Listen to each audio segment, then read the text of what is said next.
Shalom KKS yang taat dan setia.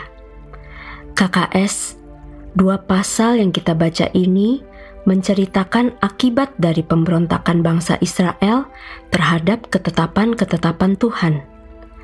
Salomo meninggalkan akibat dari ketidaktaatannya, yakni terpecahnya kerajaan Israel menjadi 2 bagian, Israel dan Yehuda.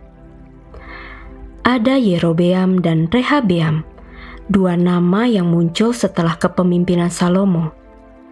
Yerobeam adalah pengawas semua pekerja Salomo, yang awalnya dipilih Tuhan untuk memimpin 10 suku Israel. Melalui Nabi Ahia, sebab murka Tuhan telah menimpa Israel akibat mereka menyembah Allah asing. Pasal 11 ayat 28-33. Rehabeam adalah anak Salomo dan memerintah 1 suku Israel. KKS, perhatikanlah. Beberapa minggu ini, Tuhan telah berbicara kepada kita untuk melihat dan memerhatikan jejak-jejak manusia. Orang berdosa meninggalkan jejak kehancuran, tetapi orang yang mau taat, jejaknya meninggalkan pemulihan.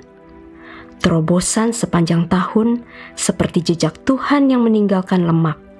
Mazmur 65 ayat 12. Mari kita lihat. Salomo menyembah Allah asing, kemudian kerajaannya menjadi pecah dan mulai banyak peperangan dan pemberontakan. Yerobeam awalnya dipilih Tuhan untuk memimpin 10 suku Israel, tapi malah mendirikan mezbah penyembahan Allah asing, dan meskipun sudah ditegur oleh abdi Allah dengan penyakit, pasal 13 ayat 1-5, namun tidak juga bertobat sehingga keluarga Yerobeam dilenyapkan. Ayat 34. Perhatikan hidup kita. Jika apapun yang kita kerjakan tidak berhasil dan selalu gagal dan hancur, jangan-jangan ada dosa yang belum kita selesaikan dengan Tuhan. Yesaya 59 ayat 1-2 versi Alkitab yang terbuka. Sesungguhnya tangan Tuhan tidak kurang panjang untuk menyelamatkan, ataupun telinganya kurang tajam untuk mendengarkan. Akan tetapi kejahatan-kejahatanmu lah yang memisahkan antara kamu dan Allahmu, dan dosa-dosamu lah yang membuat Ia menyembunyikan wajahnya darimu sehingga Dia tidak mendengar. Perhatikanlah jejak orang yang membiarkan dosa. Yesaya 59 ayat 7-8 versi Alkitab yang terbuka. Kaki mereka berlari menuju kejahatan, dan mereka bergegas menumpahkan darah tak bersalah. Pemikiran-pemikiran mereka adalah pemikiran kejahatan, keruntuhan dan kehancuran ada di jalan-jalan raya mereka. Jalan kedamaian tidak mereka kenal, dan tidak ada keadilan dalam jejak mereka. Mereka telah membuat jalan mereka bengkok. Siapa saja yang berjalan di sana tidak akan mengenal damai sejahtera. KKS, terus perhatikan jejak langkah dan jati diri kita. Jati diri kita adalah ciptaan baru, hamba kebenaran, Roma 6 ayat 16-19, dan anak Allah yang hidup, Yohanes 1 ayat 12. Jika kita menghidupi jati diri kita tersebut, maka kita akan memanggil Dia Bapa. Apa bedanya umat dan anak? Tuhan memberikan matahari kepada umat manusia, baik yang jahat maupun yang baik. Namun berkat hanya diberikan kepada mereka yang menyebut Yesus adalah Tuhan. Maka orang tersebut bisa memanggil atau menyebut Allah sebagai Bapanya.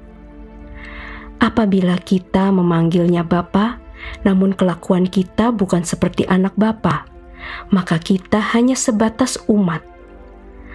Apabila kelakuan kita sama seperti Bapa kita, maka kita disebut sebagai anaknya dan berhak menerima warisan.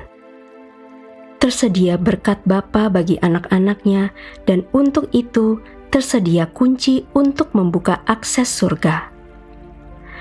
KKS yang terkasih, mari periksa hidup kita. Apakah kita masih menggunakan manusia lama atau manusia baru, agar berkat yang kita terima adalah berkat Bapa, bahkan warisan dari Bapa? Karena seperti halnya orang tua kita meninggalkan warisan bagi anak-anaknya, bukan bagi tetangga. Dan jika demikian, kita juga tidak akan memberikan kunci rumah kita kepada orang lain, bukan? Orang tua hanya memberikan kunci rumah kepada anak-anaknya, agar ketika anak-anak datang, mereka bisa langsung membuka pintu rumah.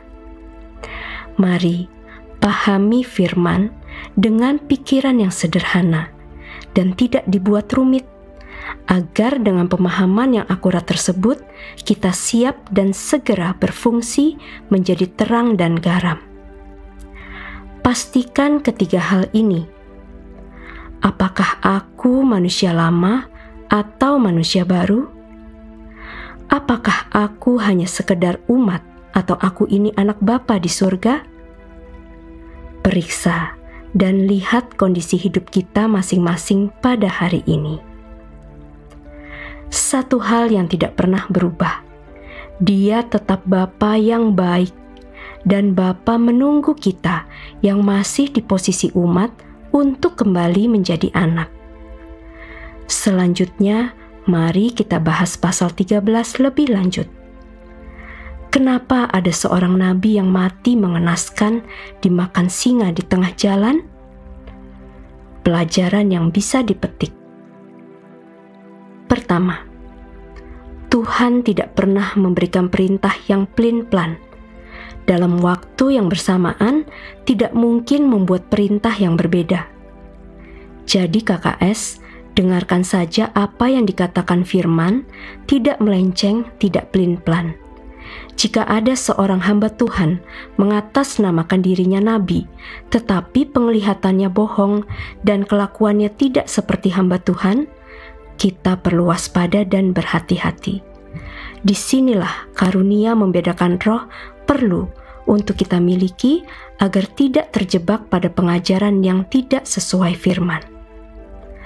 1 Raja-Raja 13 ayat 18. Lalu jawabnya kepadanya, Aku pun seorang nabi, juga seperti engkau, dan atas perintah Tuhan, seorang malaikat telah berkata kepadaku, bawa dia pulang bersama-sama engkau ke rumahmu, supaya ia makan roti dan minum air, tetapi ia berbohong kepadanya.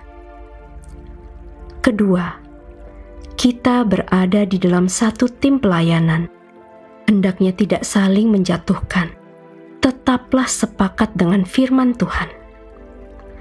Akhirnya KKS, kekristenan sejati selalu dipenuhi keajaiban dan mujizat, karena sudah tidak ada lagi penjara pikiran dan sudah menyamakan pikirannya dengan Kristus. Amsal 4 ayat 23 versi mudah dibaca. Di atas segala-galanya, hati-hatilah terhadap yang kau pikirkan, karena pikiranmu mengendalikan hidupmu. Amin.